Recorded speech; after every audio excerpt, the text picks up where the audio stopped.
doing the scene where it was right after we got out of the trash compactor. We hadn't filmed that scene yet. And I'm looking in continuity and I said, well, wait a second, this is right after we got out of the trash compactor. Shouldn't my hair be all wet and matted with schmutz all through it?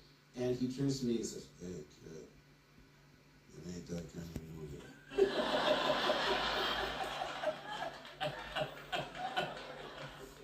If people are looking at your hair, we're all in big trouble. And I thought, he's so right. He's so right. And next time I saw him, he said, hey, I don't sound anything like that.